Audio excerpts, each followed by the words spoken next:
Okay, you can hear me better now, right? Yes, sir. Right. Hmm. So I was saying that today's class, this class will be in Hindi, mainly in Hindi. Okay, the communication will be in Hindi mainly. You understand Okay. Hindi quite a bit, right? Yeah, yeah. I understand. Yeah, yeah. I Yeah. understand. Yeah. Hmm.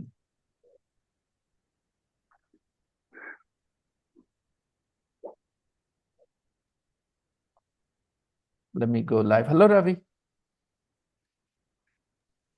Yes, sir. Good afternoon.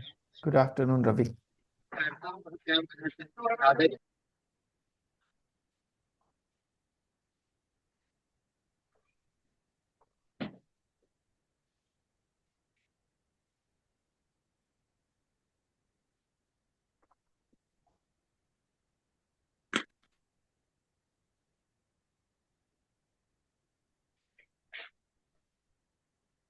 एक minute आप में से Shubhankar, I am making you the को host. आप क्या mobile ये पे है? You are on your laptop, so please add the people, okay? Ravi, are you also on your Okay. laptop? No, sir. I'm joining with my phone. Okay. Hello, Renu. Hello, sir. मिला आपको answer? Sir, there were uh, 3 or 4 class, hmm, so it's तो सारे not. देखिए, सारे देखिए, ढूंढिए कहाँ Yes, पढ़ाया sir. मैंने वो। इसलिए तो मैंने कहा मैं पूछूंगा आपसे, अब आप भाग नहीं सकती। क्या बताया था मैंने? Sir, but because Unit 7 is not in maybe it's 7 or 6 class, so sir, it's a little bit difficult for me to search. Whatever, you have to just find out what I taught, because I'm going to ask what I taught, the difference between be and become. Yes, sir. Read your sentences, both your sentences. अपने दोनों sentences पढ़िए. Yes, sir. I will be a doctor, or I will become a doctor. I will be a doctor, I will become a doctor. Yes, sir. दोस्तों, B verb मतलब क्या होता है और become मतलब क्या होता है? बताइए रेनू, क्या बताया था मैंने क्लास में? Sir, will be में sir, can नहीं, I speak मैंने in मैंने मैंने yes, कहा बी और बिकम का फर्क बताया yes, क्लास में, वो बताइए yes, मुझे। sir, yes, sir. Hmm Can I speak in हाँ Hindi, हाँ, sir? Go ahead, no Yes, problem. sir. B में एक जो सर जो पर्टिकुलर स्टेज रहती है सर, वो उसमें वो डिफाइन किया जाता है, जैसे आई विल, जैसे I am happy, so this time I am happy, बस इतना दिखाता है उसमें वो चीज। अब और आई आई विल बिकम हैप्पी, उसमें सर ये दिखाता है कि जो स्टेज चेंज होती है, जो वो एग्जैक्टली, पूरी की पूरी को उसमें वो एक्सप्लेन कर एग्जैक्टली, देता है सर। Exactly, exactly. आप तो यस सर। सही जान रही हो, फिर कहाँ परेशान है? आपका हमेशा वही रहता है, आप जानते हुए भी परेशान रहती है। नहीं, आप जान रही है, सही बताया बट आपने। Sir I need some more example on this sir. You don't need any examples. Be मतलब यस सर। स्टेट जो है ना? तो yes. I will be a doctor, I will become a doctor, nuance में ये फर्क है दोनों में, कि जब आप कहते हैं आई विल बी अ डॉक्टर, तो आप यहाँ स्टेट ऑफ चेंज नहीं बता रहे, आप बता यस रहे सर। हैं कि हम डॉक्टर होंगे। आई विल बिकम अ डॉक्टर में आप डॉक्टर बनने की बात कर रहे हैं, ठीक है? तो कुछ जगहों पे ये फर्क जो है ना, इतना छोटा हो जाता है कि महसूस करना मुश्किल है। जैसे यहाँ पे yes sir. I will become a doctor, I will be a doctor, तो बात सुनिए। इंसान जब बात करता है अपने फ्यूचर करियर के बारे में, तो ज्यादातर वो बोलता है कि मैं ये बनूंगा, मैं वो बनूंगा, यानी कि बड़े होने पे मेरा करियर ये होगा, ठीक है? वो चेंज ऑफ स्टेट की बात नहीं कर रहा है कि मैं डॉक्टर नहीं हूं, वहां से डॉक्टर बनना, ऐसे वाली बात नहीं कर रहा है। तो वहां बोलता है आई विल बी अ डॉक्टर। लेकिन वो जब बनने की बात करता है, चेंज ऑफ स्टेट की बात करता है, तो वो बिकम बोलता है, ठीक है? तो आप गौर करिए कि इंग्लिश बोलने वाले लोग किस वर्ब को कहाँ यूज करते हैं। अगर आपको कंफ्यूजन हो तो, ऐसे कंफ्यूजन नहीं है दोनों में, ठीक है? आई विल बी अ डॉक्टर, ठीक है? आई विल बी देयर, यहां से गौर करिएगा, यहां पर कोई कंफ्यूजन नहीं आएगा। मैं वहां आपका इंतजार करूंगा, I will be there waiting for you, I will be there. I will become there तो नहीं बोलेंगे, राइट, ऑब्वियसली नहीं। ये बिकम सिर्फ और सिर्फ एडजेक्टिव्स के पहले हम लोग इस तरह से बोलते हैं, सॉरी नाउन्स के पहले बोलते हैं, एडजेक्टिव्स के पहले बोलते हैं, to talk about a change of state. I will become a teacher if I pass the exam, okay, I will become a teacher if I pass the exam. Good I will afternoon, be, sir. hello Inzamam, good afternoon. तो दोनों में कभी कभी कुछ ऐसे context है रेनू, जहां फर्क जो है इतना छोटा है कि कोई फर्क महसूस ही नहीं होता, दोनों ही में एक ही बात फील हो रही है, लेकिन आपको बिकम और बी का फर्क पता है, इसलिए परेशानी नहीं होनी चाहिए। प्रॉब्लम तब होती है जहां फर्क बड़ा है और वहां पे आप गलत कर जाए। यहां पर कोई फर्क है ही नहीं, नुआंस का फर्क है, मीनिंग का फर्क नहीं है। आई will be a teacher, okay, I will become a teacher, okay, when I grow up I will be a teacher, when I grow up I will become a teacher, all right, both are correct, they are both saying the same thing, the nuance is to be felt।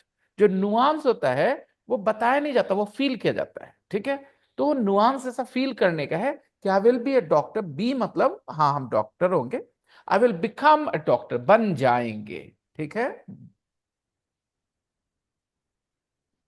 लेकिन ये है ना sir कि क्यों ही use हो रहा है फिर ऐसे दो सिचुएशन, जब हम एक से ही काम चला सकते हैं तो सर। आप आई कोई विल भी बी भाषा डॉक्टर। में दिमाग लगाएंगे ना इस तरह से क्यों करके, तो वो भाषा बनी है उस पे चले जाना पड़ेगा कि वो भाषा कैसे बनी, क्या हुआ, क्योंकि वो हमारे को ध्यान रख के नहीं बनी, राइट। भाषा कोई कोई लॉजिकली लैब लैब में बैठ के डिजाइन नहीं करी जाती कि जिसमें हम लोग इतना ज्यादा लॉजिक कर सकते, ये ऐसे है तो कैसे है। आप बोले सुख शांत, सुख सुख शांति हमेशा बोलते हैं हम लोग, सुख शांति आपके परिवार में रहे, ठीक है, ऐसे बोलते हैं। फिर और सुनिए, चीखना चिल्लाना, आप दोनों में कोई फर्क बता दे मुझे, आप कोई हिंदी बोलने वाला, चीखना और चिल्लाना क्या फर्क है? दोनों सेम है सर, क्यों चीख रहे हो, क्यों चिल्ला रहे हो, तो क्यों है वर्ड्स। तो आप ये कर करके अपना टाइम वेस्ट करते हैं। अगर लैंग्वेज सीखना चाहते हैं तो सिर्फ और सिर्फ एक्नॉलेज करिए, एक्नॉलेज करिए, उस पर रिसर्च मत करने लग जाइए, ठीक है। ये जो रिसर्च करने का एटीट्यूड बचपन में डलवाए, क्यों डलवाए मैं बता देता हूँ, इसके पीछे बड़ी साजिश है, ठीक है, मैं बताता हूँ। क्या है ना कि जब हम लोग बचपन में इंग्लिश सीखना शुरू करते हैं स्कूल जाकर के, तो जो साधारण परिवार वाले लोग हैं, जो मिडिल क्लास वाले, जो साधारण स्कूल में जाते हैं, जहाँ टीचर्स मीडियोकर्स होते हैं, ठीक है, उनको खुद अच्छी इंग्लिश नहीं आती है, टीचर्स को वो इंग्लिश में कम्युनिकेट नहीं कर सकते किसी अमेरिकन के साथ, किसी ब्रिटिश के साथ, किसी ऑस्ट्रेलियन के साथ, वो 5 मिनट के बाद बोलेंगे अब हो गया मेरा सारा इंग्लिश खत्म, you know what I mean.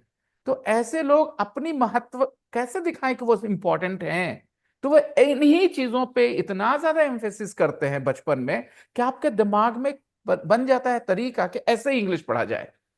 हाँ, और इस चक्कर में आप इंग्लिश भाषा को सीखने की तरफ जाते ही नहीं। तो ऐसे कई लोग हैं जो इन सब चीजों पर कभी सोचे भी नहीं है और उनकी इंग्लिश बहुत लाजवाब है।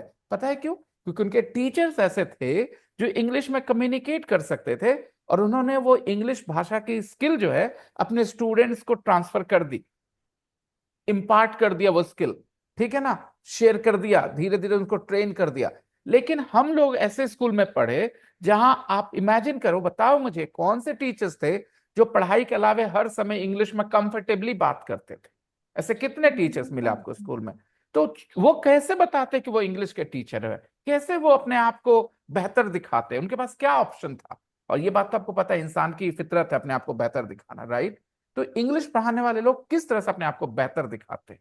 तो यही छोटी छोटी चीजों पे खूब जिरह बहस कर करके उन्होंने आपके दिमाग को इस तरह से प्रोग्राम कर दिया है, ठीक है। इसलिए मैं चाहूंगा कि आप इन इन चीजों से बाहर आए, कोशिश करें कि आप समय ना बिताएं, बर्बाद ना करें इस तरह से। आप महसूस कर सकते हैं ना, जैसे बी वर्ब के 3 फॉर्म्स होते हैं, इज, एम, आर। क्या बिकम के इज, एम, आर फॉर्म्स हैं क्या? ये बिकम के नहीं है, तो फिर कहाँ है उलझना? तो वही मैं सोचूं कि हेलो कहाँ उलझ। Sir, good evening sir. Hello Anshu, good evening. Yasmin ma'am is here. Yasmin ma'am, how are you doing? Feeling a little more energetic today?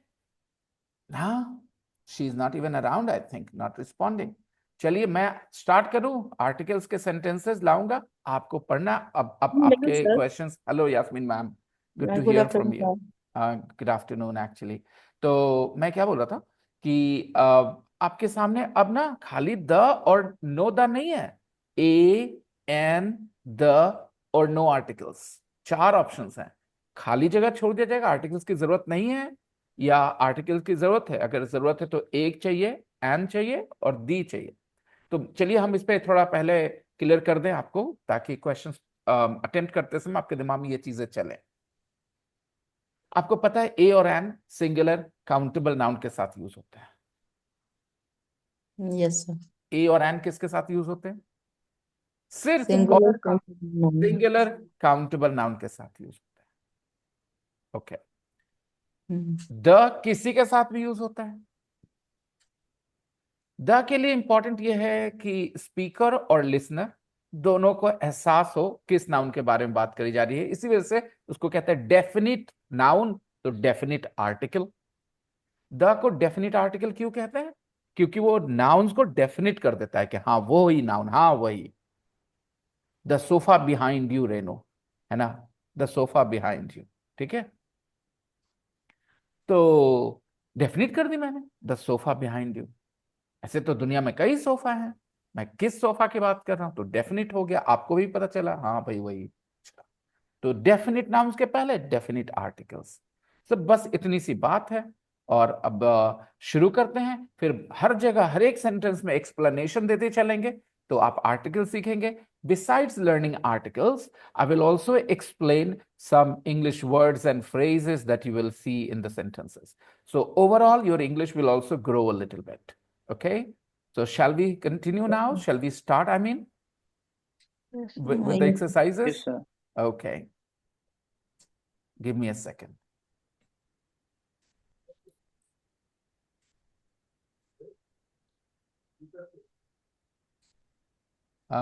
In our last class, we did a couple of sentences, and we are going to just resume from there.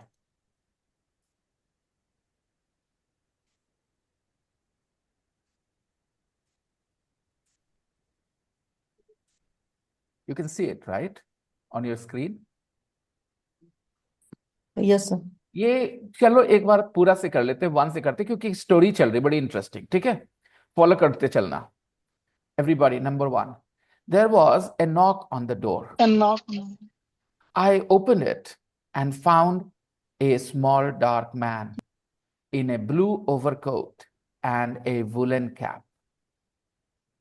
He said he was an employee of the gas company. यहां पर हम लोगों ने कहा कि the gas company क्यों decide करे, ए gas company भी तो सही हो सकता है, बिल्कुल हो सकता है।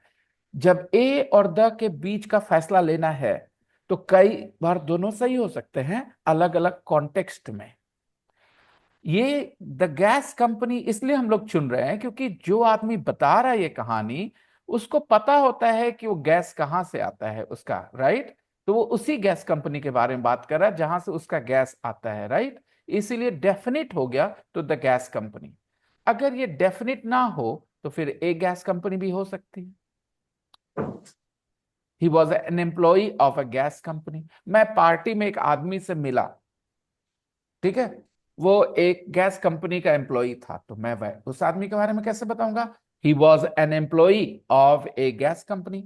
कोई परेशानी नहीं है। लेकिन जो आया मेरे घर पे ब्लू ओवरकोट में, वुलन कैप में, उसने कहा कि मैं वो एम्प्लॉई है गैस कंपनी में, किसी की भी गैस कंपनी में या उस गैस कंपनी में जिससे मैं गैस लेता हूं, जो मेरे यहाँ गैस सप्लाई करती है ना।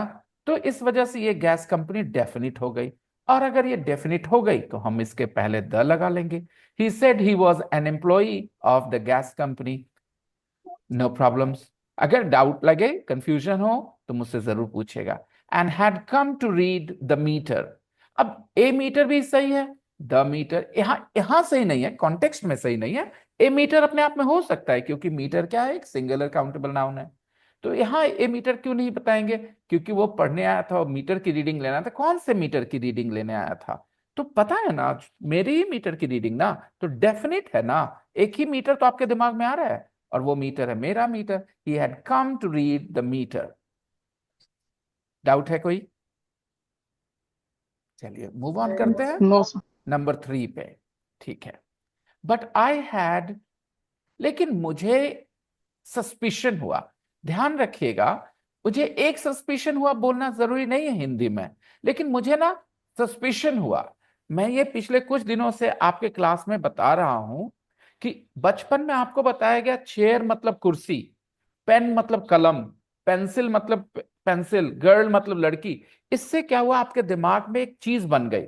आप जैसे ही सेंटेंस में देखते हो लड़की, तो आपके दिमाग में कौन सा वर्ड आता है दोस्तों? गर्ल। यही प्रॉब्लम है।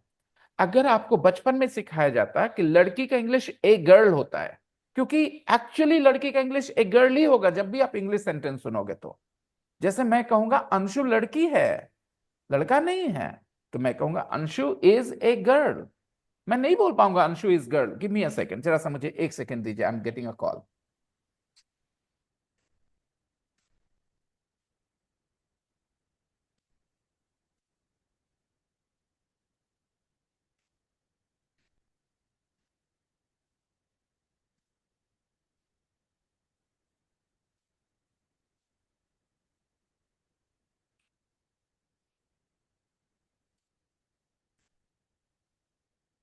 ओके, सो जैसे मैं बता रहा था कि मैं बोल ही नहीं पाऊंगा कभी भी गर्ल वर्ड सेंटेंस में, बिना ए के नहीं बोल पाएंगे हम। अगर जब भी हमको बोलना होगा तो ए गर्ल बोलेंगे, खाली गर्ल कभी सेंटेंस में नहीं दिखेगा। तो इसी वजह से मैंने कहा, लेकिन मुझे डाउट हुआ, मुझे सस्पिशन हुआ, but I had a suspicion. Focus हमारा नाउन पे, सस्पिशन हुआ, आई हैड ए सस्पिशन। आगे चलिए, that he wasn't speaking the truth, कि वो सच नहीं बोल रहा है। तो सच बोलने के, सच का हमेशा इंग्लिश में क्या बोलना है दोस्तों? The truth. The truth. कुछ ऐसे एक्सप्रेशंस हैं जो इसी तरह से है ही इंग्लिश में। The truth, he wasn't speaking the truth, he wasn't speaking the truth. बात समझ में आ रही है? हमेशा he wasn't speaking the truth, वो सच नहीं बोल रहा था। He wasn't speaking the truth because, ध्यान रखिएगा, इसके पीछे की रीजनिंग मत पूछिए। कुछ आर्टिकल्स के यूसेस ऐसे हैं जिनको आप जितना अच्छा जल्दी हो अपने दिमाग में बैठा ले कि हमेशा ऐसे ही होता है। जैसे द ट्रूथ, द सेम, दो फ्रेजेस। अब क्या है कि जब आप अपने 24 घंटे में 1 घंटे भी इंग्लिश को नहीं देते हो सुनने के लिए, जब देने की बात कर रहा हूं, एक्सपोजर की बात कर रहा हूं, तो आप ये फ्रेजेस बार बार सुनेंगे नहीं, और सुनेंगे नहीं तो मेरी इस बात को याद रखने का प्रेशर होगा। लेकिन अगर आप रोज 1-2 घंटे इंग्लिश के साथ बिताते हो सुनते हुए, तो आपके चांसेस बढ़ जाते हैं कि नहीं? The truth, speaking the truth, speak the truth, सुनने के चांसेस बढ़ जाते हैं कि नहीं आपके? जब आप ये बार बार सुनेंगे तो याद रखने का प्रेशर आपका घट जाएगा। तो इसीलिए मैं कहता हूं exposure makes things easier. He wasn't speaking the truth. ऐसे कई लोग हैं इंग्लिश बोलने वाले जिनको कभी किसी टीचर ने नहीं बोला कि द ट्रूथ बोलना है। हिंदी में सच बोलने की बात बोलते हैं, सिर्फ सच बोलना। वो सच नहीं बोल रहा था, ही वॉजंट, एक हिंदी बोलने वाले को सही लगेगा बोलना ही वॉजंट स्पीकिंग ट्रूथ, ओके, क्योंकि हिंदी में वो लग रहा है वो सच नहीं बोल रहा था, ही वॉजंट स्पीकिंग ट्रूथ। लेकिन जो इंग्लिश बोलते हैं वो ऐसा नहीं बोलेंगे, वो बोलेंगे ही वॉजंट स्पीकिंग द ट्रूथ। तो ये हिंदी और इंग्लिश में फर्क इसलिए है क्योंकि हिंदी बोलने वाले अपना हिंदी वाला दिमाग लगा के इंग्लिश बोलते हैं। अगर उनको एक्सपोजर मिलता रहे तो आदत बन जाती है। तो ही वॉजंट स्पीकिंग द ट्रूथ। तो आप जितना ज्यादा अपने आप को अपॉर्चुनिटीज देंगे इंग्लिश सुनने का, उतना ही बेहतर रहेगा आपके लिए कि आप करेक्ट एक्सप्रेशंस यूज कर पाएंगे बिना एरर्स के। He wasn't speaking the truth. Okay, let's continue the next line. He wasn't speaking the truth because, अब आगे लिखा मीटर रीडर्स। तो The meter readers. The meter readers. क्यों द मीटर रीडर्स? क्यों? क्या आप किसी पर्टिकुलर मीटर रीडर्स के ग्रुप की बात कर रहे हैं? मीटर रीडर्स प्लूरल है ना? तो क्या आप किसी पर्टिकुलर ग्रुप जिसमें 10, 15, 20, 50, 2000 मीटर रीडर्स हो उनकी बात कर रहे हैं, या मीटर रीडर्स इन जनरल बात कर रहे हैं आप? तो जवाब आएगा आप मीटर रीडर्स इन जनरल बात कर रहे हैं, क्योंकि meter readers usually wear peaked caps. तो जब इन जनरल बातें होती हैं दोस्तों, तो हाँ आपको द की जरूरत नहीं पड़ती है, इसलिए आराम से आप कह सकते थे meter readers usually wear caps. Peaked caps, आपको जरूरत नहीं पड़ी न यहाँ आर्टिकल्स की। उसकी वजह सिर्फ इतनी है, एक्सप्लेन कर रहा हूं, इस कॉन्सेप्ट को दिमाग में रखिए।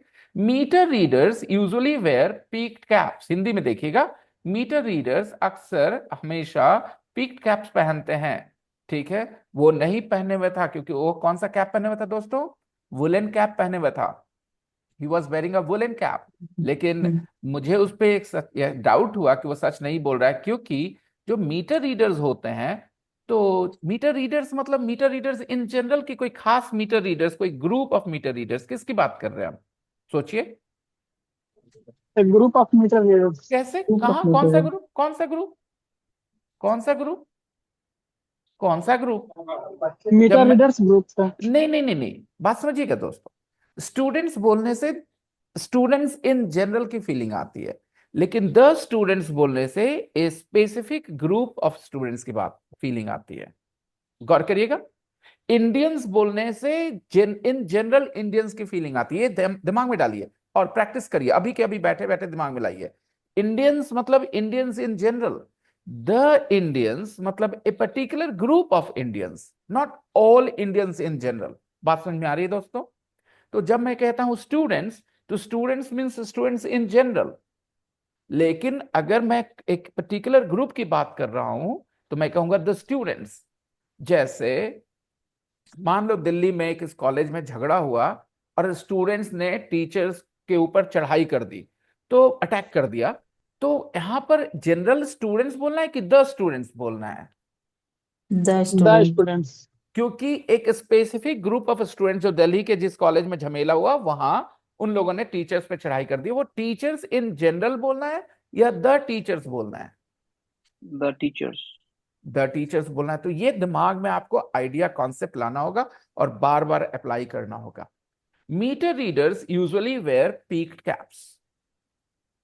मीटर रीडर्स जो होते हैं वो अक्सर पीक्ड कैप्स पहनते हैं। तो आप जिस तरह से सोच रहे थे, उस सोचने को मैंने दुरुस्त करने की कोशिश की।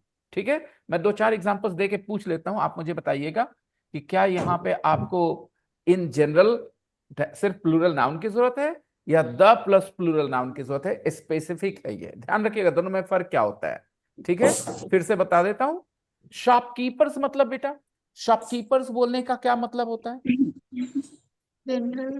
Shopkeepers In in general. General. in general. ठीक है, General. अब अगर हम इन जनरल बात करना चाहते हैं तो कैसी बातें बोलते हैं? जैसे शॉपकीपर्स बहुत ज्यादा घंटे काम करते हैं भारत में। ठीक है, बात समझ में आ गई?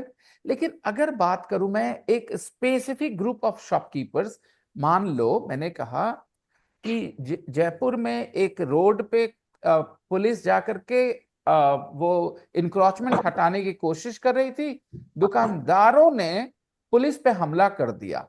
मुझे बताइए, ये दुकानदार इन जनरल है या स्पेसिफिक ग्रुप ऑफ शॉपकीपर्स है? Specific Specific group of group of shopkeepers. shopkeepers. और इस वजह से आपको यहाँ क्या बोलना पड़ेगा? The shopkeepers. The The shopkeepers. shopkeepers attacked the police. The shopkeepers attacked the Police. police. The shopkeepers क्यों बोल रहे हैं आप? खाली शॉपकीपर्स क्यों नहीं बोल रहे हैं? क्योंकि शॉपकीपर्स मतलब शॉपकीपर्स इन जनरल। एक परेशानी ये है कि आपके आसपास 100% लोग नहीं हैं जो आर्टिकल सही से यूज करें, करेक्ट यूज करें। इस वजह से ऐसा हो सकता है कि आपको एक्सपोजर के समय रॉन्ग आर्टिकल्स के यूजेस भी सुनने को मिले। इसीलिए आपको थोड़ा समय लगेगा आर्टिकल्स को मास्टर करने में। लेकिन अगर ये बेसिक आइडियाज अपने दिमाग में, कॉन्सेप्ट्स अगर अपने दिमाग में अच्छे से बैठा लेते हैं आप, तो आपको आसानी होगी। ये जो मैंने एग्जाम्पल देके समझाने की कोशिश की, ठीक है, शॉपकीपर्स लंबे लंबे घंटे काम करते हैं, बहुत लंबा लंबा काम करते हैं, 12-12, 13-13 घंटे काम करते हैं शॉपकीपर्स। अगर मैं ऐसे बोलना चाहूं, ठीक है, तो मैं 10 शॉपकीपर्स बोलूंगा या शॉपकीपर्स बोलना चाहूंगा? Shopkeepers. Shopkeepers. Shopkeepers. अगर मैंने कहा शॉपकीपर्स गुस्सा हो गए, ठीक है, तो क्या लगता है आप, इसके क्या चांसेस हैं कि क्या हो रहा है? हिंदी सुन लीजिए, शॉपकीपर्स गुस्सा हो गए और उन्होंने प्रोटेस्ट किया, तो क्या लगता है आप? शॉपकीपर्स इन जनरल या shopkeepers a specific group of shopkeepers? Specific group of shopkeepers. Specific group of shopkeepers. हाँ, ज्यादा चांस है स्पेसिफिक ग्रुप ऑफ शॉपकीपर्स। अगर एक शहर की बात हो रही हो, एक लोकेलिटी की बात हो रही हो, इमेजिन करिए, मैं इसको जनरल बना देता हूं, ठीक है। अमेज़न ने कुछ ऐसी पॉलिसी लाई कि शॉपकीपर्स नाराज हो गए और वो रोड पे आ गए, तो आपको क्या लग रहा है, शॉपकीपर्स इन जनरल की specific shopkeepers? Shopkeeper in general. हाँ, तो आप कर सकते हैं, आपकी इमेजिनेशन पे ये डिपेंड करता है। कॉन्टेक्स्ट बहुत इंपॉर्टेंट होता है आर्टिकल्स के लिए। मैंने जानबूझकर ये दिया। अमेज़न इंडिया करके है ना ग्रुप, अमेज़न इंडिया, राइट। तो उन्होंने कुछ ऐसी पॉलिसी बनाई कि जिससे क्या हुआ कि जो दुकानदार हैं, ठीक है ना, भारत में, वो सब गुस्सा हो गए। तो हम पूरे भारत के दुकानदारों की बात कर रहे हैं, बात नहीं कर रहे कि स्पेसिफिक प्लेस के स्पेसिफिक ग्रुप ऑफ शॉपकीपर्स।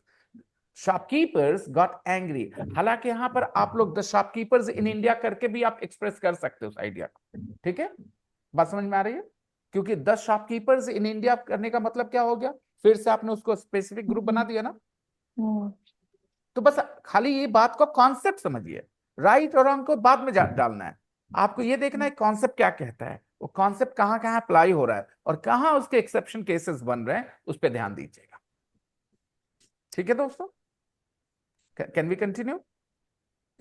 चलिए, आई हैड ए सस्पिशन, मुझे डाउट। अच्छा, सस्पिशन जो है ना, एक काउंटेबल नाउन है। क्या है ये? Countable. हाँ, आई हैड ए सस्पिशन, फ्रेज सुनिए, आई हैड ए सस्पिशन, ठीक है। अच्छा बोलिए तो, आई हैव अ डाउट बोलते हैं कि नहीं आप? Yes, sir. बोलते हैं कि नहीं, I have a doubt?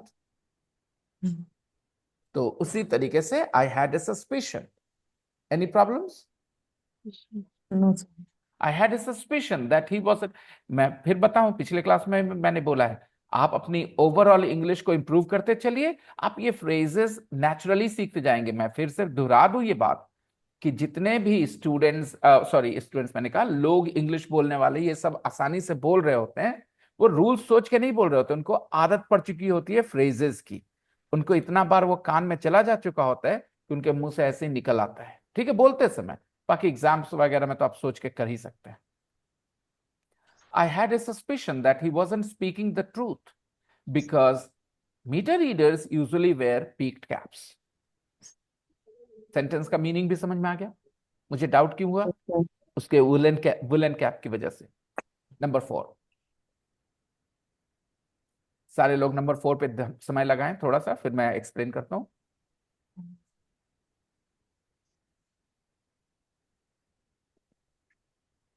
People watching on YouTube, please share with people who might benefit from this, okay? जो लोग YouTube पे देख रहे हैं, इसको शेयर करिए अपने लोगों के साथ, शायद उनका फायदा हो, ठीक है।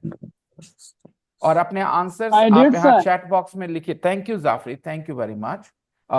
और ये अपने चैट बॉक्स, यहाँ चैट में अपने आंसर्स लिखिए, ताकि मैं देख सकूं कि आप कैसा फील कर रहे हैं, कैसा समझ रहे हैं। मैं आपको भी एक्सप्लेन करना चाहूंगा, यहाँ पे मैं नजर बनाए रख रहा हूं आपके आंसर्स पे। हाँ, ओके, चलिए कंटिन्यू करें। नंबर 4 पे देखो आप। However, I took him to, मैं उसको मीटर के पास ले गया। I took him to meter, पहले ऐसे ही समझिए, मैं मीटर के पास ले गया। तो क्या लगता है, कौन से मीटर के पास ले गया? कोई भी? अच्छा, ये मीटर सिंगुलर है ना? Yes, sir. The meter. हाँ, ए मीटर बोलूं या द मीटर बोलूं, या खाली The मीटर meter. रहने दो? खाली मीटर तो हो ही नहीं सकता। आपको तो पता है, सिंगुलर काउंटेबल नाउन सेंटेंस में अकेले आते ही नहीं है, उनको एक ना एक डिटर्मिनर चाहिए ही चाहिए होता है, ठीक है। डिटर्मिनर हम लोग कुछ समय बाद, हो सकता है अगले क्लास में, जब ये खत्म हो जाए चैप्टर, मतलब जो एक्सरसाइज हम लोग कर रहे हैं, इसमें हमारे पास ऑप्शंस हैं 4, ए, एंड, द और नथिंग। लेकिन इसके बाद इस एक्सरसाइज को और कॉम्प्लिकेटेड करा जाएगा, उसमें और ऑप्शंस जोड़े जाएंगे। ए एंड द नथिंग के बाद माई, हिज, योर, ये सारे वर्ड्स भी यूज कर सकते हैं हम लोग, ओके। पजेसिव एडजेक्टिव्स कहते हैं इनको, उनको भी लेके आएंगे, तो और कॉम्प्लिकेटेड बनेगा अगला एक्सरसाइज, ठीक है दोस्तों। तो करते चलिए, एंजॉय करते हुए। However, I took him to the meter. took him to the meter.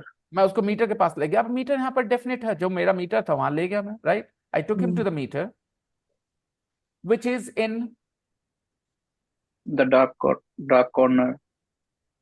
The dark corner बोलने का मतलब है कि डेफिनेट डार्क कॉर्नर, ठीक है, विच is in a dark corner under the stairs. जो मेरे घर के स्टेयर्स हैं उसके नीचे एक डार्क कॉर्नर में है। अब यहाँ इन इन इन डार्क कॉर्नर बोलने का मतलब एनी डार्क कॉर्नर, ओके, कोई भी dark corner. The dark corner बोलने का मतलब है डेफिनेट। तो ये हमारे पास ऐसे कोई वजह नहीं है ऐसा सोचने की, यहाँ पर कॉन्टेक्स्ट नहीं है कि हम लोग ऐसा माने कि एक डेफिनेट डार्क कॉर्नर था जहां वो लेके गया। वो तो बता रहा है कि मीटर कहां था। द मीटर के बाद लिखा है विच इज, Which सोचिए, is in in a dark corner in a dark corner. Under the stairs, Under the stairs. Under the stairs, which is in a dark corner under the stairs. अब ये stairs के पहले the क्यों लगा रहे हैं हम लोग? बहुत आसान है, डेफिनेट स्टेयर्स है। Definite. डेफिनेट स्टेयर्स है। कौन से स्टेयर्स? वही मेरे घर के स्टेयर्स। Your house. हाँ, एग्जैक्टली, ओके। इसीलिए in a dark corner under the stairs. आगे दो और तीन और हैं, ये ब्रैकेट में जो लिखा है इसके बारे में पढ़ लीजिए।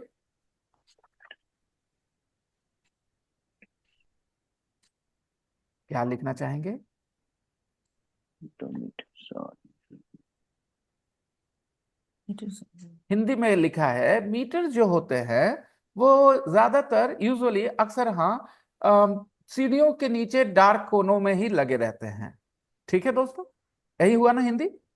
मीटर्स जो होते हैं वो सीढ़ियों के नीचे डार्क कॉर्नर्स में ही लगे रहते हैं। तो ये कौन कौन सा चीज यहाँ इन जनरल बात किया जा रहा है? मीटर्स इन जनरल बात किया जा रहा है कि नहीं, कि मीटर्स जो होते हैं। Yes, sir. Yes, sir. Don't. तो क्या द मीटर्स बोलने की जरूरत पड़ी? No. No. No. Okay, meters are usually, अब बताइए, ये जो स्टेयर्स होते हैं अंडर स्टेयर्स, तो स्टेयर्स इन जनरल की बात हो रही है या स्पेसिफिक स्टेयर्स की बात हो रही है? In general. In general. In general. Dark corners लिखा है, डार्क कॉर्नर्स, ठीक है। तो डार्क कॉर्नर्स इन जनरल या specific dark corners? In general. In general. Meters are usually in dark corners under stairs. Meters are usually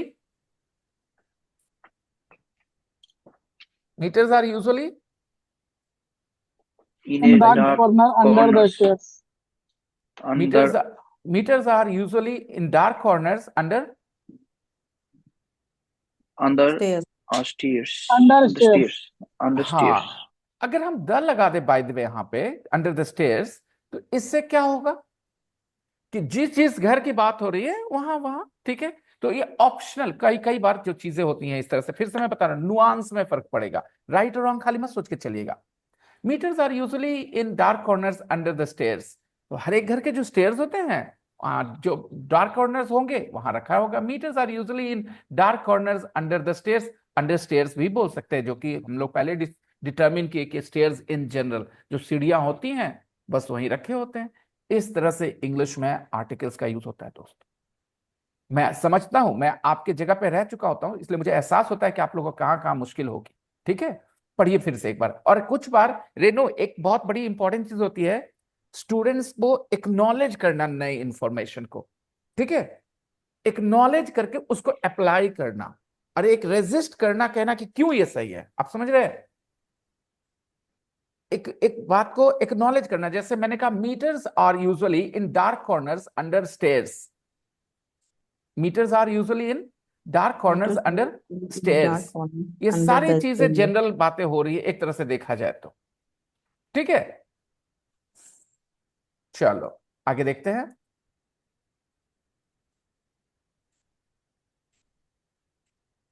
Sir, I have a doubt. Please. Sir, which is in a dark corner क्यों use कर लिया sir हमने? A dark corner कहाँ क्यों? कहाँ?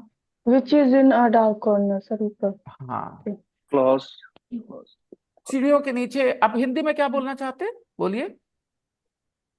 जो सीढ़ियों के नीचे है। पूरा सेंटेंस बोलिए।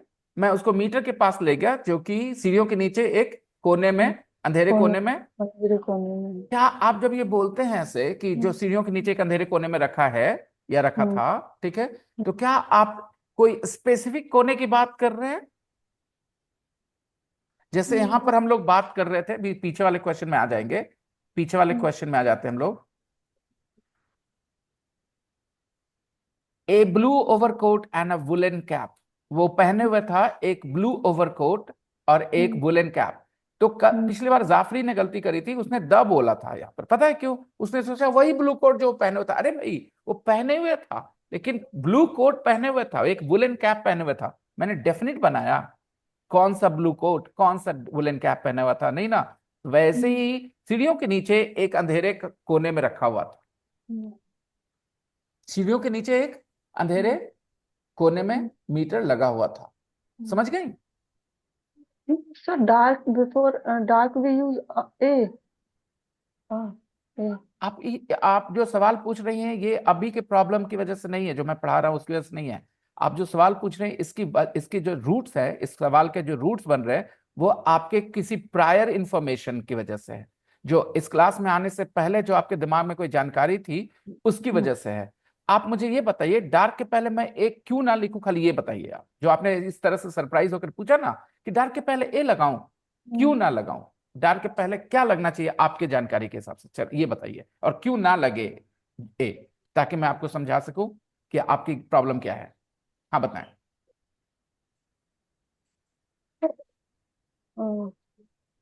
डार्क कॉर्नर हाँ फिर से बताइए। काउंटेबल। कॉर्नर काउंटेबल है कि अनकाउंटेबल है? कॉर्नर काउंटेबल है या अनकाउंटेबल है रेनू?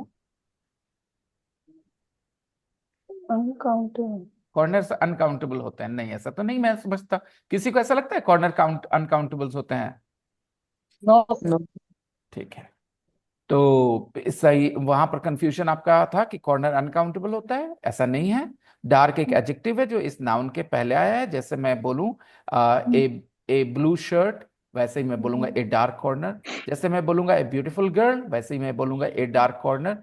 यहाँ पर मुझे ये नहीं समझ में आया कि आपका प्रॉब्लम हाँ का, जब आप अब नॉडिंग कर रही हैं कि आप समझ में आया, तो प्लीज ये भी बताइए कि इतनी सिंपल सी बात में कंफ्यूजन पैदा कहाँ हुआ था, ये भी जानना बहुत जरूरी है ना रेनू, बताइए। I forgot that, sir. Dark is an adjective and corner is a, I don't know, sir. Corner is countable or uncountable. ये That's जानने why. की चीज नहीं है, तो ऐसे ही फील कर सकते हैं। एक कमरे में कितने कोने आपको दिखते हैं Or नॉर्मली? usually तो or कैसे आपने कहा कि आपको ये नहीं पता था कि काउंटेबल होगा? sir, I got it now. नहीं, आपको अपनी कंफ्यूजन एक्सप्लेन करनी चाहिए कि वो कंफ्यूजन किस वजह से हुआ। डार्क के पहले ए लगाऊं, ये सवाल जब आपने पूछा तो इस सवाल का लॉजिक क्या था कि क्यों ना लगाएं? इसकी वजह कुछ आई होगी ना दिमाग में, किस वजह से नहीं लगना चाहिए, क्यों लगा रहे हो सर आप ए, ये समझना चाह रहा हूं मैं। Because I'm confused about this corner. We use corner is countable or not. आप तो करने की बात ही नहीं कर रहे थे, आप तो बात करते Yes, डार्क sir. के I पहले ए लगा। forgot dark about it's an adjective, sir. तो आप क्या सोच रहे थे? I don't know, sir. मुझे लगा डार्क के पहले क्यों यूज कर लिया ये हमने। हमने डार्क के पहले ए नहीं यूज कर लिया। Yes, ऐसे sir. ऐसे Yes, सोचोगे sir. तो आपको 5 करोड़ नियम भी काफी नहीं पड़ेंगे, क्योंकि 5 करोड़ से ज्यादा वर्ड्स हैं इंग्लिश में। डार्क के पहले ए यूज कर लिया। हमारा कॉन्सेप्ट क्या है? एक अंधेरे का कोने में, तो एक अंधेरा Yes, कोना sir. फील नहीं होता आपको इंग्लिश में? एक अंधेरा कोना कैसा फील होता है? सीढ़ियों के नीचे एक अंधेरे कोने में लगा है। ओके, चलिए मूव करते हैं 5 पे दोस्तों। कभी कभी क्या होगा कि आप ऐसे चीजों में फंस जाएंगे जहां कोई नहीं फंस रहा, और बाद में आपको भी लगेगा कि मैं क्यों ही फंसा वहां पे। जैसे अभी शायद रेनू को लग रहा हो कि वहां फंसने वाली कोई चीज भी नहीं थी यार, एक अंधेरे कोने में, in a dark corner under the stairs. ऐसा लग रहा है रेनू कि वहां फंसने वाली कोई चीज नहीं थी जहां पर फंस गई थी? About, sir, corner, I have a आप doubt. कॉर्नर को But सोच सोच के, explain. Yes. कॉर्नर को सोच के ही पूछा था आपने? No, sir, but I didn't ask. मैं वही बोल रहा हूँ ना, आपके सवाल और आपके जवाब में कोई तारतम्यता नहीं बैठ रही है। आपने सवाल उठाया डार्क के बारे में और बाद में Yes, आप कह रहे sir. हैं कि मुझे कॉर्नर के बारे में नहीं पता था, तो ये नहीं, तो बात नहीं बन रही है, बात समझ नहीं नहीं आ रही सर, मुझे। डार्क के बारे में ही पूछा था, क्योंकि मैं भूल गई थी कि वो एडजेक्टिव है। और जब आपने एक्सप्लेन किया तो समझ में आया, ये ए कॉर्नर के लिए लगा है। और ये मुझे नहीं पता था कि कॉर्नर अनकाउंटेबल काउंटेबल है सर। और आप अभी समझ में आया है सर ये आप वाली वो चीज। डार्क कॉर्नर को हिंदी में क्या कर रहे थे? ये सब बाहर चीजें हटा करके कि क्या एडजेक्टिव है क्या नाउन है, ये और काउंटेबल अनकाउंटेबल, उसकी हिंदी क्या कर रहे थे आप डार्क कॉर्नर की? अंधेरा कॉर्नर सर, बस। तो अंधेरा कोना सुना, तो अब जब कहे खूबसूरत लड़की तो इंग्लिश क्या होती है? Beautiful, beautiful girl. तो अंधेरा कोना की इंग्लिश क्या सोच रहे आप? Just dark corner sir. क्यों? जब एक सॉरी, खूबसूरत लड़की की इंग्लिश ए ब्यूटीफुल गर्ल। अच्छा, छोटा सा शहर का इंग्लिश क्या होगा? Small city. तो फिर जब यही सारी चीजें, चलिए हम समझ गए प्रॉब्लम का है, ठीक है, ओवरऑल इंग्लिश इंप्रूव करनी है, मेहनत करते रहिए, ठीक है। वो आप अप्रिशिएट ही नहीं कर पाए उसका मतलब ही। जो लोग सेंटेंस नहीं समझ पाएंगे वो आर्टिकल समझ नहीं पाएंगे दोस्तों, ओके। पहले सेंटेंस का मतलब समझना होता है, बहुत इंपॉर्टेंट। चलिए आइए नंबर 5। वो जो रूल्स होते हैं ना, कुछ ऐसे सेंटेंस क्वेश्चन मैं लेके आ सकता हूं, मैं अगर आप चाहोगे तो मैं एक स्पेशल केस बनाऊंगा, ऐसे सेंटेंस है जिसमें आप पूरा सेंटेंस नहीं पढ़ेंगे, सिर्फ खाली जगह देखेंगे, उसके बाद वाला नाउन देखेंगे और आप वहां आर्टिकल्स लिख देंगे। आप समझ रहे हैं? मैं ऐसे क्वेश्चन सेट कर सकता हूं आपके लिए स्पेसिफिकली, जहां आपको कुछ में मीनिंग समझने की जरूरत नहीं है सेंटेंस की। वो रट्टा मार पढ़ाई से हो जाएगा वो क्वेश्चन सॉल्व, ठीक है। इसके पहले आर्टिकल्स लगाते, इसके पहले आर्टिकल्स नहीं लगाते, करके खत्म हो जाता, बात खत्म। लेकिन वो रूल्स के आगे समझ वाले आर्टिकल्स होती हैं कुछ, जो कॉन्टेक्स्ट की वजह से डिसाइड होती हैं। वहां नाउन रोल नहीं प्ले कर रहा होता है, कॉन्टेक्स्ट रोल प्ले कर रहा होता है। मैं इतने एग्जांपल्स दे चुका हूं ना, जहां एक ही नाउन के पहले आपने ए यूज किया, उसी नाउन के पहले द भी यूज करा, अलग अलग कॉन्टेक्स्ट में। चलिए देखते हैं नंबर 5।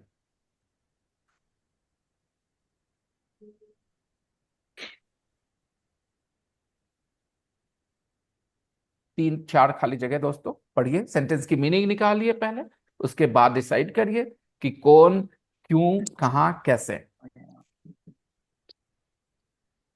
मैंने पूछा कि उसके पास टॉर्च है कि नहीं। उसने कहा कि वो टॉर्च उसको पसंद नहीं, उसको टॉर्च अच्छा नहीं लगता। वो हमेशा मीटर जो है ना पढ़ता है, मीटर की रीडिंग करता है अ, माचिस की रोशनी में। हिंदी समझ में आई दोस्तों आपको? बिना आर्टिकल्स Yes. के भी हिंदी समझ में आ सकती है, कोई दिक्कत नहीं, आप देख लीजिए। उसने पूछा, मैंने पूछा कि उसके पास टॉर्च है कि नहीं है, मैंने पूछा उससे। उसने बताया कि उसको टॉर्च पसंद नहीं, और वो हमेशा मीटर्स पढ़ता है माचिस की रोशनी में। आई आस्क्ड, मैं बिना आर्टिकल्स के पढ़ता हूं, जैसे लिखा है वैसे पढ़ता हूं। I asked if he had torch, he said he dislike torches and always read meters by light of match. ठीक है, अब आपको लगता है कि कैसा सही लगेगा सुनने में, इंग्लिश में कैसा सही होगा, बताओ। आई asked if he had A A torch. torch. A torch. कोई डाउट नहीं किसी को? No, sir. Next, he said he dislike torches. उसने कहा उसको टॉर्च पसंद नहीं, ही said he dislike torches and always red. Meters. Meters. मैं चाहूंगा कि आप लोग झिझके नहीं अपना आंसर देने में, राइट हो रॉन्ग हो क्या ही फर्क पड़ेगा, अरे 50 बार गलत हो गया, आप क्या ही होगा, आपको सीखना ही है ना। In तो he always read, read meters. या मीटर्स की इसलिए बोल रहे हैं क्योंकि meters in general, he always read meters, कोई Yes, specific sir. Group of meters की बात तो हो नहीं रही है। He always read meters By By the light light of the man. of a match. By the light of a match. The light of a match क्यों बोलेंगे? क्योंकि द लाइट को हम लोग डेफिनेट बना रहे हैं ना, the light Okay, sir. Of A match. The light of A match, कौन सी रोशनी में? In matches roshni. माचिस की रोशनी में। Matches. मैच यहां पर सिंगुलर है दोस्तों, Yes, sir. By the light of A match. I asked if he had a torch. He said he disliked torches and always read meters by the light of a match. 6.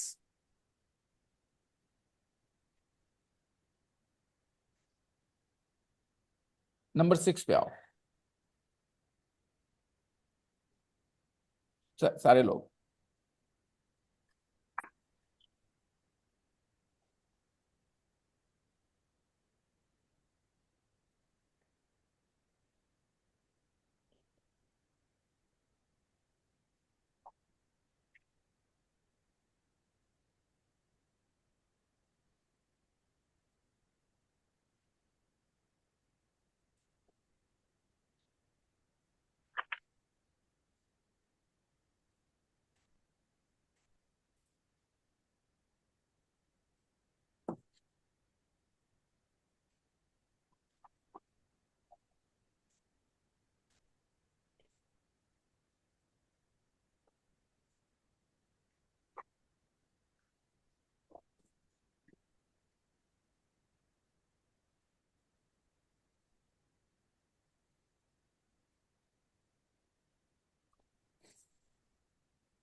I remarked that if there was a leak in the gas pipe.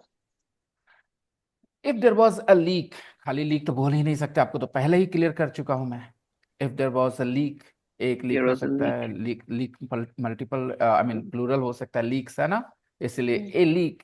I remark if there was a leak.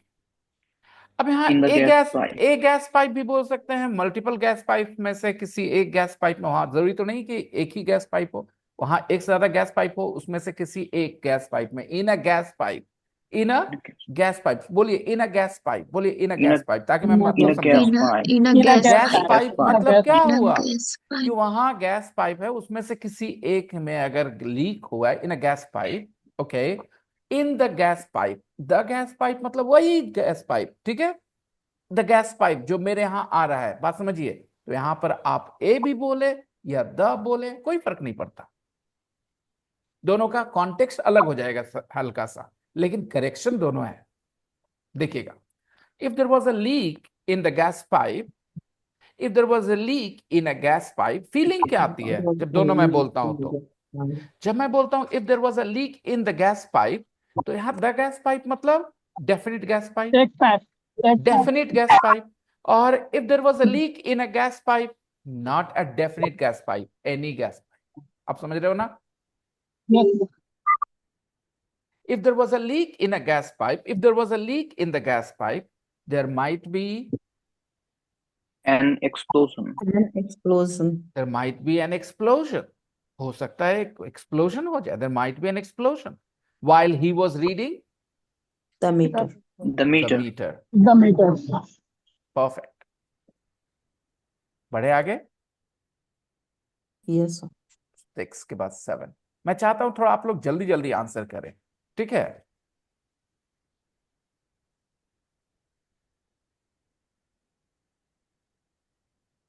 Step.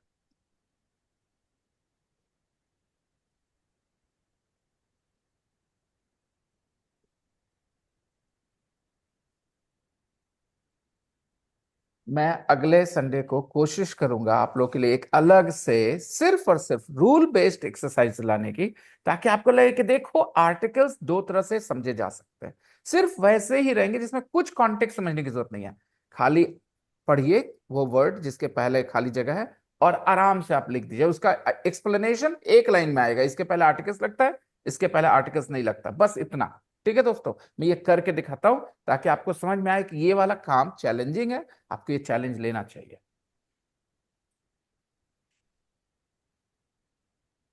Number 7 everybody.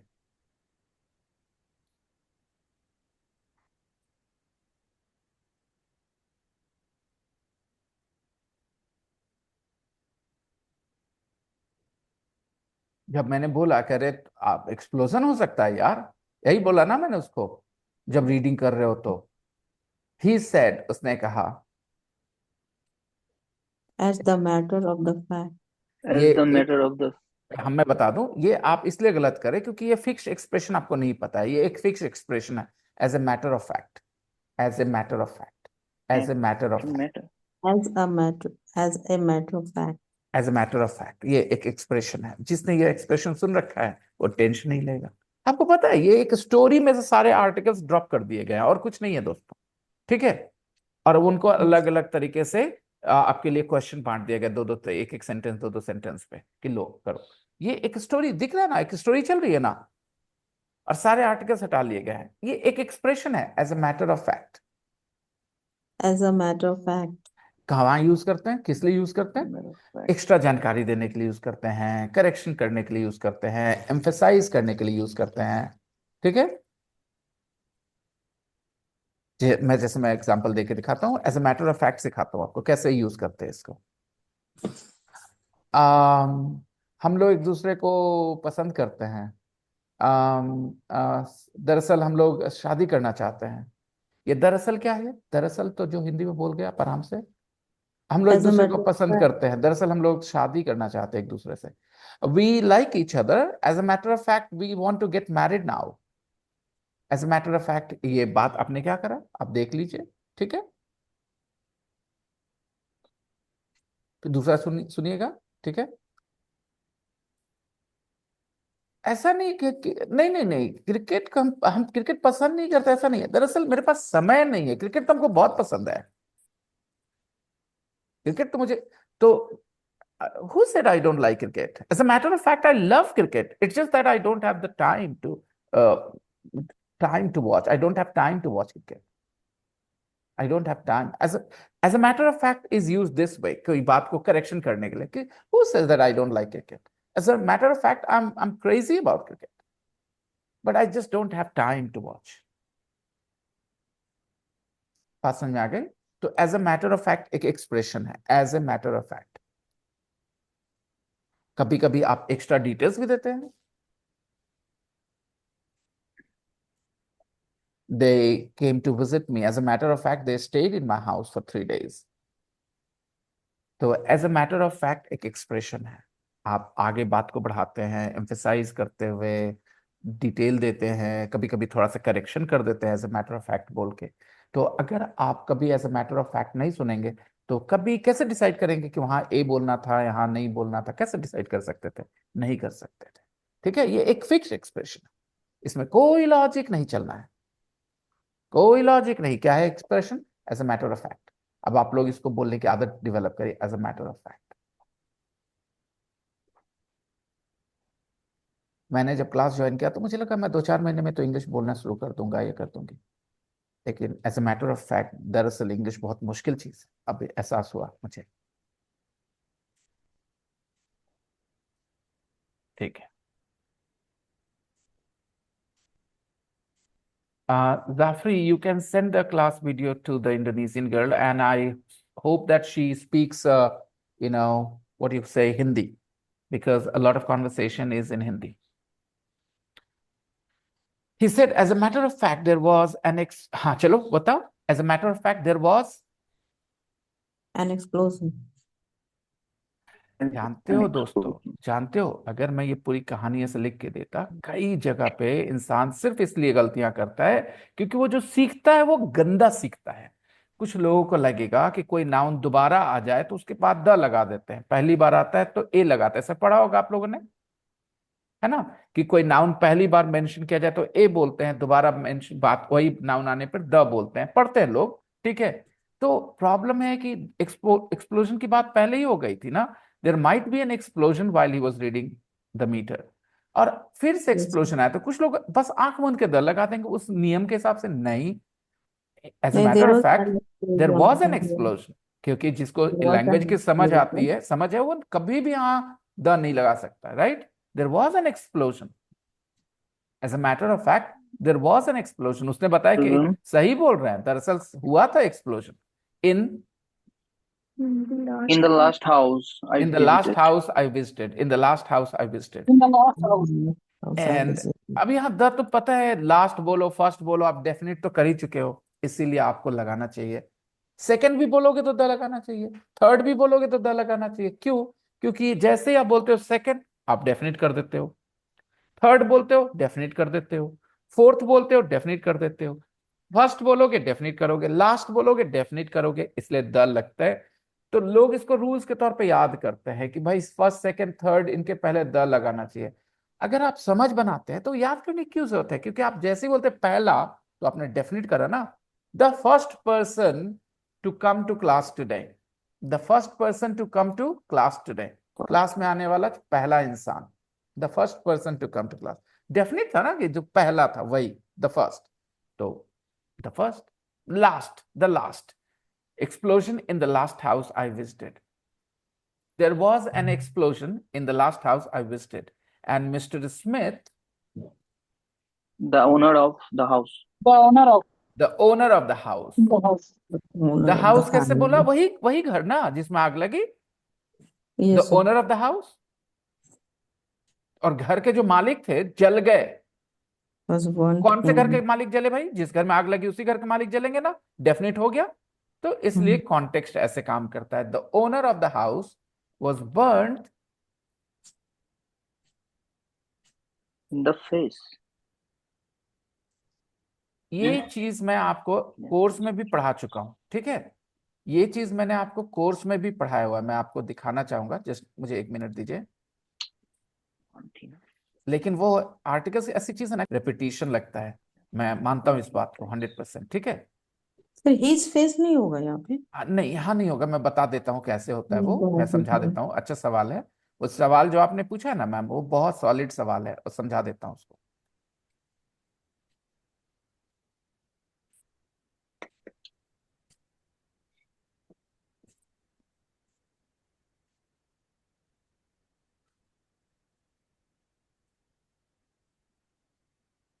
देखिए, an injury to his leg है, यहाँ पे क्या लिखा है, an injury to his leg.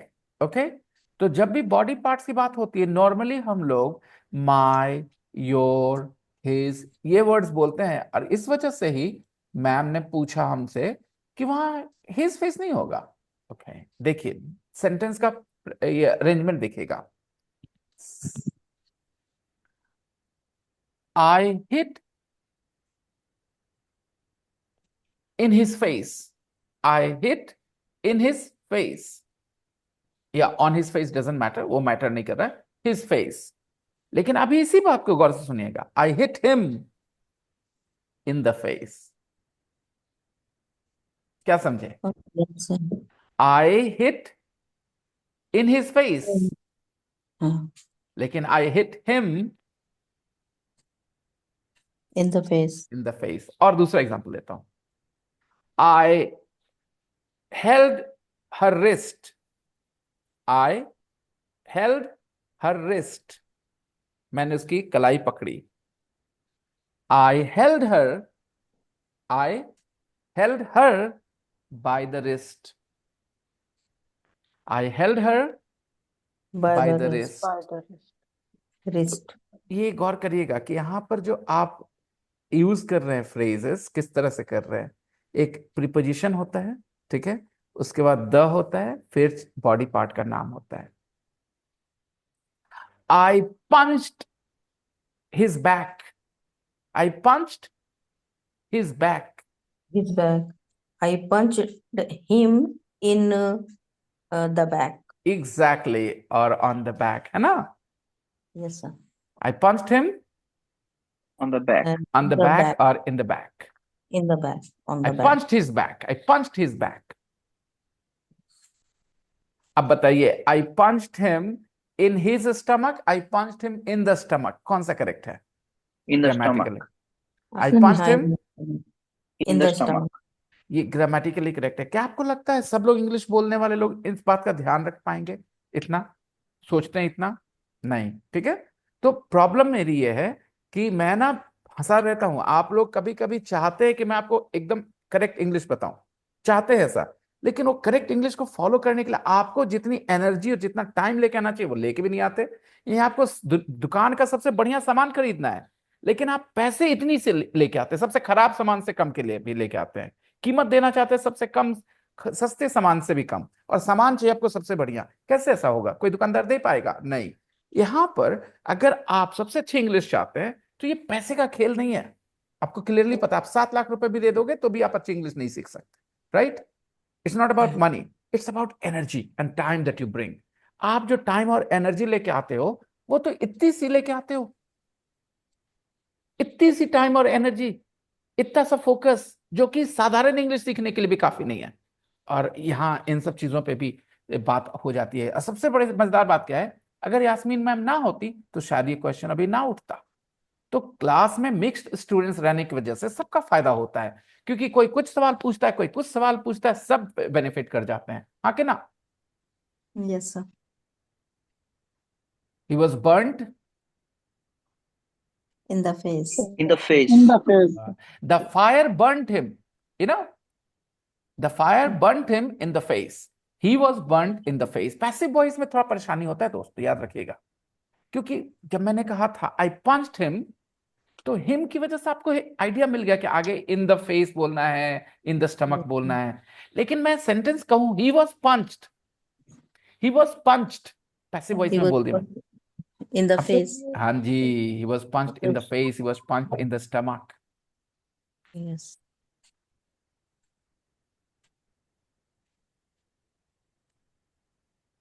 मुझे आप लोग कंफ्यूज करते हो क्योंकि आपके कब सवाल से कभी कभी मुझे लगता है आप लोग हाई क्वालिटी इंग्लिश सीखना चाहते हो, राइट? लेकिन आपके एटीट्यूड से कभी कभी डाउट हो जाता है कि आप सच में हाई क्वालिटी इंग्लिश सीखना चाहते हो।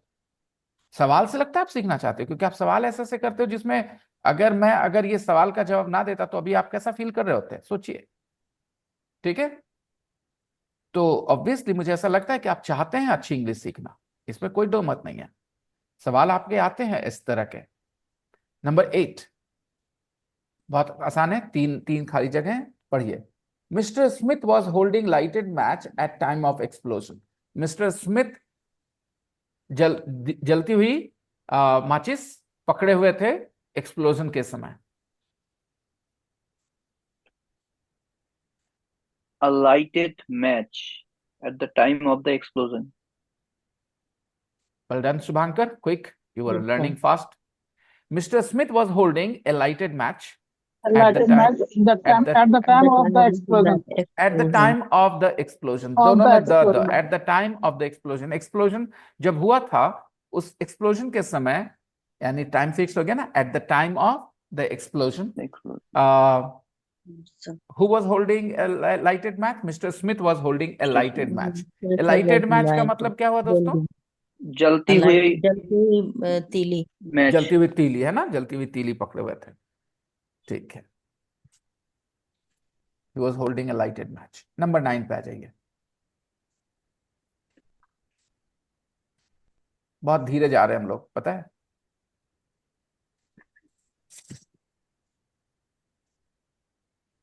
I would like to go a little fast.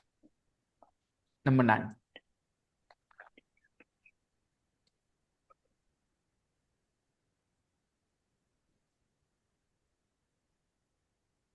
फिर से कहीं ना हो जाए एक्सीडेंट, मैंने उसे टॉर्च दे दिया। फिर से एक्सीडेंट ना हो जाए, इससे बचने के लिए मैंने उसे टॉर्च दे दिया।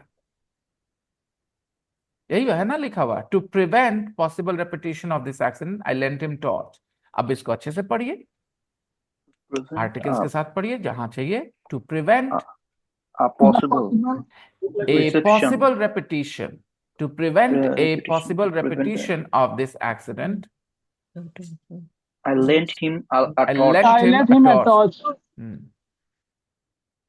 To prevent a possible repetition of this accident, I lent him a torch. He switched on the torch. I lent him a torch.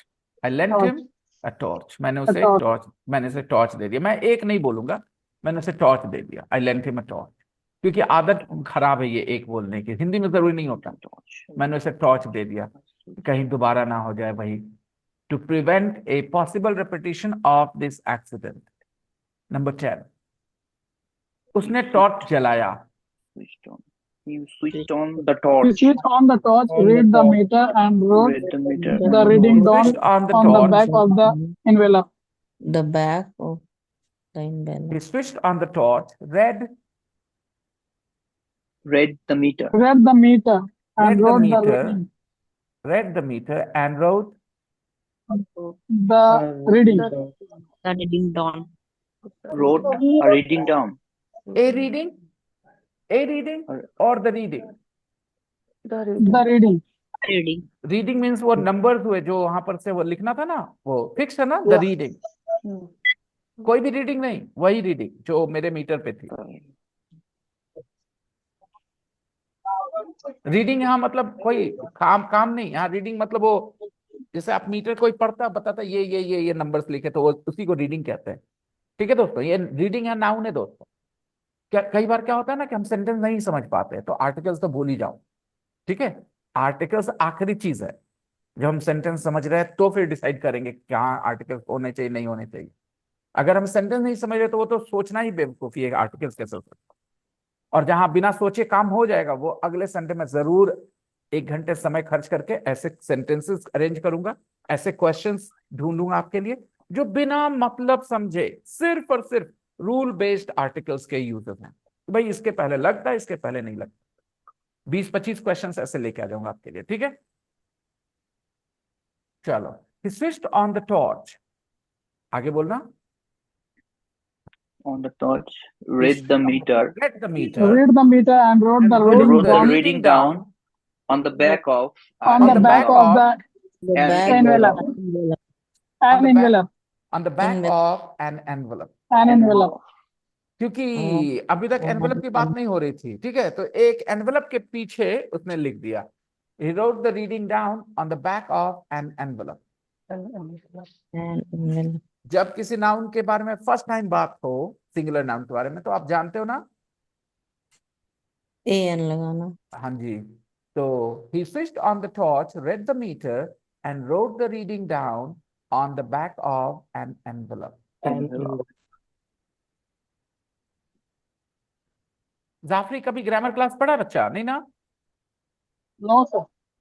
ध्यान रखिए, कोई ग्रामर क्लास में नहीं करा, लेकिन जब भी उसके करेक्ट हो रहे हैं तो उसके एक वजह से, वो जो भी अपना इंग्लिश का सेंस डेवलप किया है ना, दैट्स गाइडिंग हिम.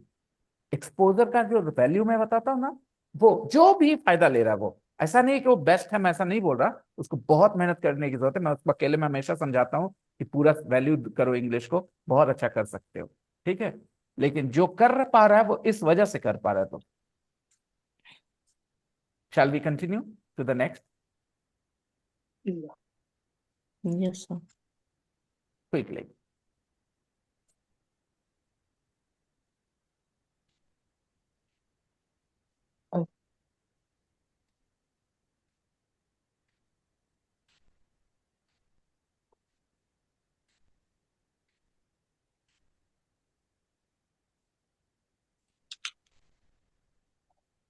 कुछ जगहों पे आपको कुछ दिमाग नहीं लगाना होता है, सीधा सीधा धीरे धीरे जैसे इंग्लिश के साथ कंफर्टेबल होते जाएंगे, वो ये कुछ ऐसे हैं रूल्स जो मतलब आर्टिकल से का लेना देना ही नहीं है, वो एक्सप्रेशन, जैसे मैं अभी पीछे लेके चलूं, इसमें आपका आर्टिकल्स के रूल से कोई लेना देना था? बताइएगा आप मुझे, as a matter No, of fact वाले में कुछ लेना as देना a था? matter of वो तो fact. अलग एक एक्सप्रेशन था, है ना?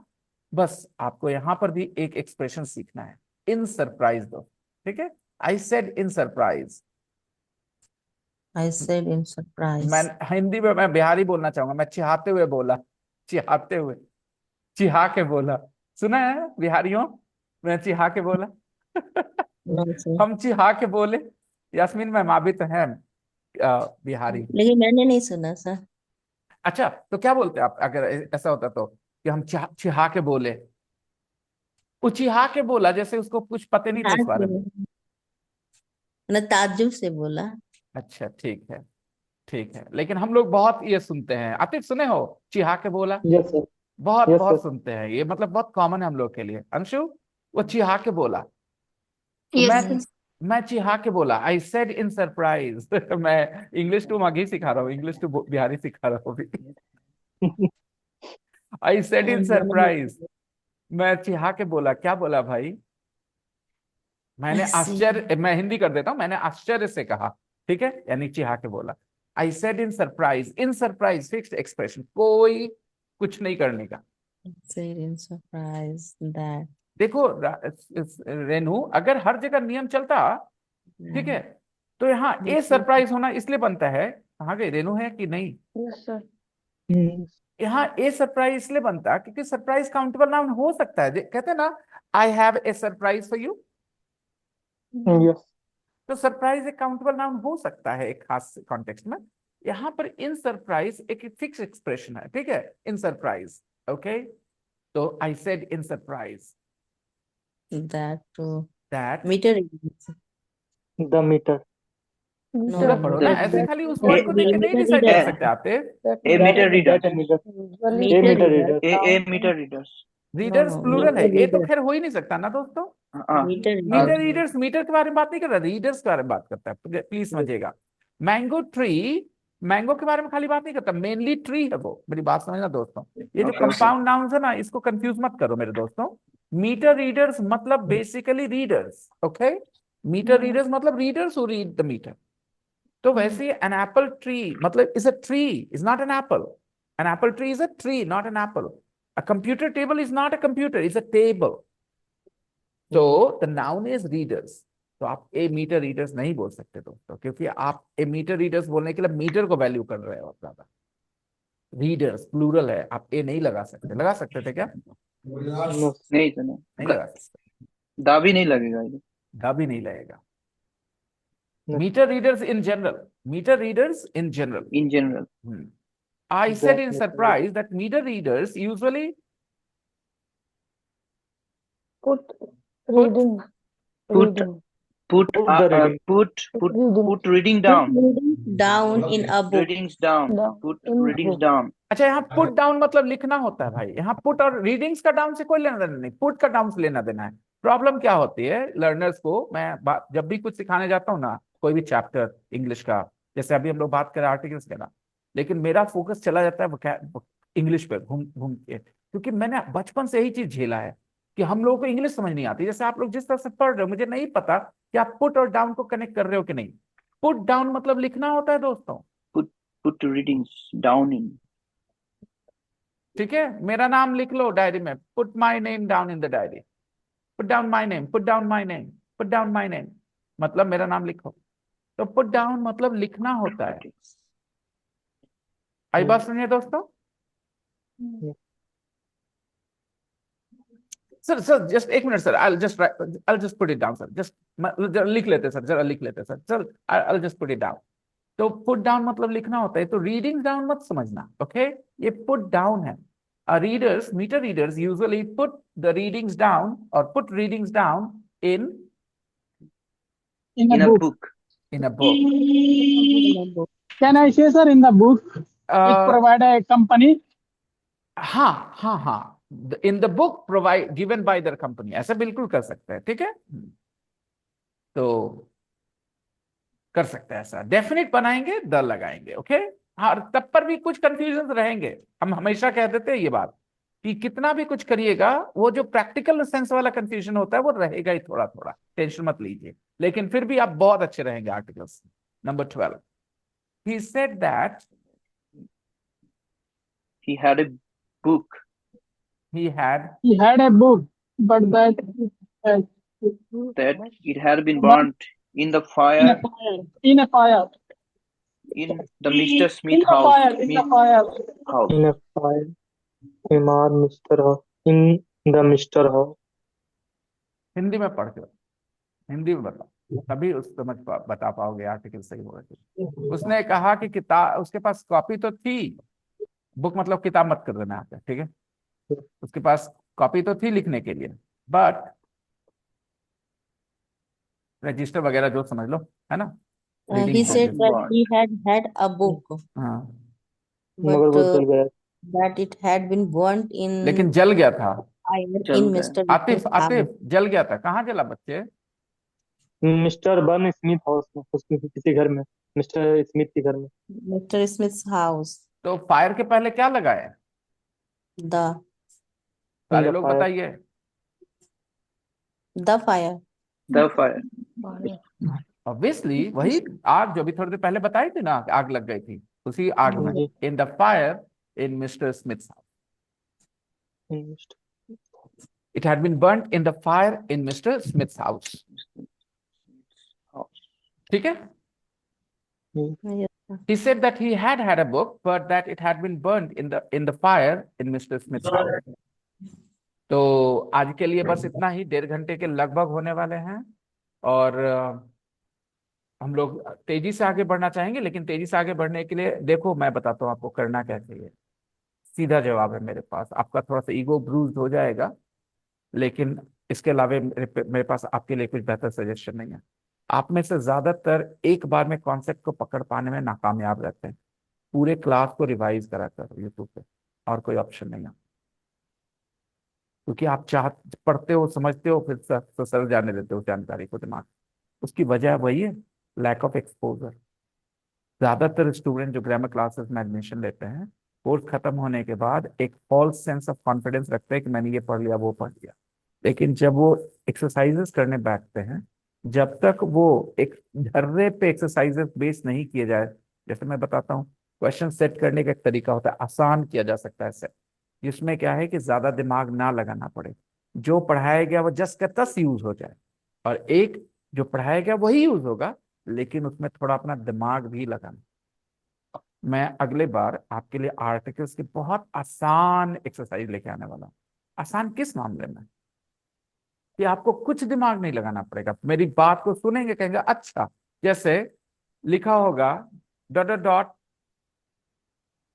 Amazon is dot dot dot longest river in the world, ऐसे, ठीक है। तो आप दी अमेजोन बोलेंगे और मैं आपको सिर्फ इतना बोलूंगा कि नदियों के पहले द लगा, आप बोले ओके, बात खत्म। वहां लिखा है लॉन्गेस्ट, मैं कहूंगा सुपरलेटिव के पहले द लगाते हैं, आप कहेंगे ओके। बताइए सेंटेंस में क्या मैसेज, उससे क्या मतलब रहा? लॉन्गेस्ट है, लॉन्गेस्ट सुपरलेटिव आपको पता है, अमेजोन एक नदी का नाम है आपको पता है, हो गया, बात खत्म।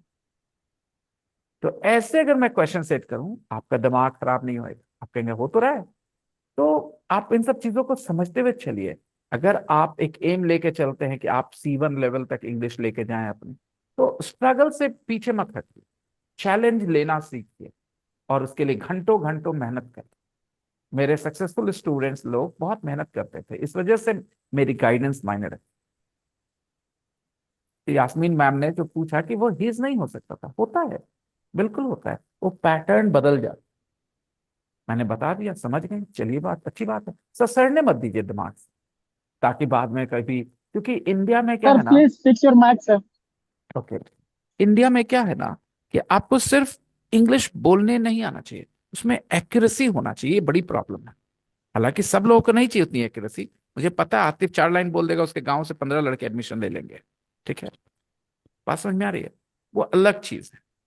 लेकिन मैं उतना नीचे स्टैंडर्ड सेट नहीं करता अपने क्लास के, यही प्रॉब्लम है कि जिसकी वजह से आप लोग थोड़ा मेरे से ज्यादा क्रिटिसिज्म ये सुनते हैं, because my standards are not that low. I expect you guys to grow faster and better. So do something. I will see you guys tomorrow. कल सरस्वती पूजा है, तो 7 o'clock class will be on. I'm not sure about the 5:30 class. The 5:30 class will be probably off because I think I'll still be busy, okay, with the Yeah. with the puja and everything. You are all invited to our new school that we are opening tomorrow. Those who Where are is? in Bihar Sharif, Patel Chowk. Yeah. Where is Patel Chowk? Do you know? Near Jeevan Jyoti Hospital. Oh, yeah. Yes. So whoever can make it, please be there. You are all cordially invited, and I'll see you guys. Bye bye. Take care. Bye, sir. Bye bye. Bye, Bye-bye, sir. sir. Bye bye. Bye bye.